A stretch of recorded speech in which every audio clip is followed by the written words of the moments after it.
Umjesto teške mehanizacije i raskopanog terena, površine oko 3.500 kvadrata na raskrsnici prema centru grada, sada je uređena pješačka staza sa ostrvima uz kružnu saobraćajnicu, ispod koje je ugrađena kompleksna infrastruktura.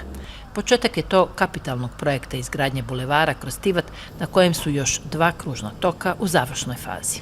Bulevar je dužine 4,2 km, odnosno od ulaska u Tivat do iza hotela Tivat, saobraćajnica kroz sam Tivat i u mnogome će rasteretiti kako saobraćajnu infrastrukturu, tako i kvalitete infrastrukture. Mi smo ušli u ovu, da kažem, početnu prvu fazu, to je izgradnje 3 kružna toka. 2-3 kružna toka, samo segment znači čitavog projekta bulevara. Ovaj kružni tok od stare zgrade opštine koštao je 305.000 eura.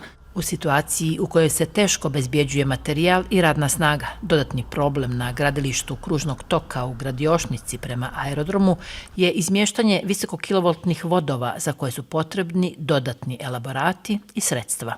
Sa financijama nema problema, ono što kažem, malo nas je da kažem ovaj virus, tu smo imali malo problem sa dobavkom određenih materijala kao i radne snage, znači obično ljudi dolaze iz drugih država, privodi se kraj i očekujemo znači da do kraja maja bude finalno završena sva 3 kružna toka i stavljena u funkciju. Sredstva u iznosu od preko 1 000 000 eura za 3 kružna toka obezbijeđena su iz opštinskog budžeta. Aktuelna situacija neće uticati na završetak planiranog.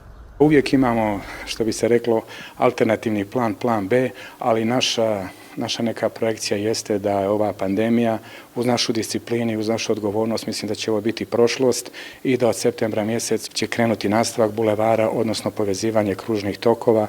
Budući bulevar kroz Tivat sa po 2 saobraćajne trake uz razjelno ostrvo treba da se poveže sa sličnom saobraćajnicom prema Jazu, odnosno Budvi. Početak projekta vrijednog 10 miliona eura planiran je od jeseni.